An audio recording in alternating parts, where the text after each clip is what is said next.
नमस्कार, मैं हूं जोहम रबा और आप देख रहे हैं नेट्रिक न्यूज। भारतीय शिक्षा में इंग्लिश पढ़ाने और बोलने के खिलाफ पहली बार विरोध प्रदर्शन करने वाले राजीव दीक्षित ने सरकार तंत्र को पूरी तरह से हिलाकर रख दिया था। साल 1990 में पहली बार राजीव दीक्षित लोगों की नजरों में आए थे, जब उन्होंने देश में इंग्लिश बोलने और एजुकेशन सिस्टम में इंग्लिश भाषा को पढ़ाने के खिलाफ आंदोलन कर दिया था। राजीव दीक्षित शुरू से ही भारतीय चीजों के इस्तेमाल पर जोर देते थे। वो भारत में विदेशी कंपनियों के आने को लेकर भी आंदोलन चलाने लगे थे, जिसकी वजह से सरकार और विदेशी कंपनियों को उन्होंने अपना दुश्मन बना लिया था। साल 2000 से लेकर 2009 तक राजीव दीक्षित अकेले ही इस आंदोलन की लौ को जलाए हुए थे, लेकिन साल 2009 में उनकी मुलाकात बाबा रामदेव से हुई। बाबा रामदेव और राजीव दीक्षित की विचारधारा एक जैसी थी। बाबा रामदेव योग गुरु थे और योग को पूरे भारत में फैलाना चाहते थे, तो वहीं दूसरी तरफ स्वदेशी चीजों के इस्तेमाल को लेकर देश की आवाम के अंदर जागरूकता फैलाना चाहते थे। दोनों ने मिलकर 9 जनवरी 2009 को स्वदेशी स्वाभिमान ट्रस्ट की शुरुआत की। राजीव काफी अच्छे और मंझे हुए वक्ता थे।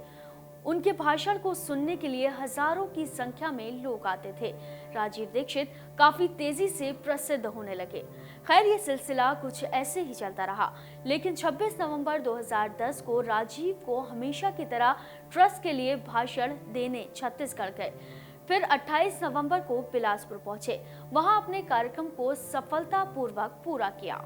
29 नवंबर को दुर्ग जिले में अपने कार्यक्रम से लौटते वक्त राजीव दीक्षित की रास्ते में अचानक तबीयत खराब हो गई। उनके सहयोगी आचार्य दया सागर उन्हें बाबा रामदेव के आश्रम आर्य समाज गेस्ट हाउस में ले गए। राजीव दीक्षित की तबीयत और ज्यादा खराब हो गई, लेकिन फिर भी उन्होंने एलोपैथी दवा का इस्तेमाल करने से इनकार कर दिया। हालांकि जब आयुर्वेदिक दवाओं का असर नहीं होता दिखा तो उन्हें आनन फानन में अपोलो अस्पताल में भर्ती कराया गया, जहां रात के करीब 1 से 2 बजे के बीच डॉक्टरों ने राजीव दीक्षित को मृत घोषित कर दिया। मौत की वजह हार्ट अटैक बताई गई, लेकिन दिल का दौरा होने की पुष्टि बिना पोस्टमार्टम के कर दी गई। ऐसे में राजीव दीक्षित की अचानक हुई मौत से सबसे पहले उनके सहयोगी बाबा रामदेव को शक के घेरे में डाल दिया। राजीव दीक्षित की मौत को लेकर बाबा रामदेव के खिलाफ कई बिंदु सामने आए, लेकिन बावजूद इसके बाबा रामदेव को दोषी करार दिए जाने के लिए वो पर्याप्त नहीं थे। बाबा रामदेव के खिलाफ जो बिंदु सामने आए, आइए आपको वो दिखाते हैं। राजीव दीक्षित कभी किसी बीमारी से ग्रसित नहीं थे, फिर उन्हें अचानक दिल का दौरा कैसे पड़ गया? राजीव दीक्षित की मौत हो जाने की खबर के बाद उनकी लाश को उनके पैतृक घर अलीगढ़ ले जाने के बजाय स्वाभिमान ट्रस्ट का हेड ऑफिस हरिद्वार ले जाया गया। राजीव दीक्षित की मौत को हार्ट अटैक करार दिया गया, लेकिन उसके बावजूद उनकी बॉडी का पोस्टमार्टम क्यों नहीं कराया गया? राजीव दीक्षित का रंग काफी गोरा था, लेकिन जब उनके परिवार ने उनके शव को देखा तो वो काला कैसे हो गया था? स्वदेशी स्वाभिमान ट्रस्ट के द्वारा करोड़ों रुपया चंदे के नाम पर इकट्ठा कर लिया गया था, जिसका कोई हिसाब नहीं दिया गया था। तो वहीं कुछ बातें ऐसी भी थीं जिसकी वजह से सीधे तौर पर बाबा रामदेव को घेरे में नहीं लिया जा सकता था। बाबा रामदेव के बचाव में कई बिंदु सामने आए। छत्तीसगढ़ में आर्य समाज गेस्ट हाउस में तबियत बिगड़ने के बाद ले गए।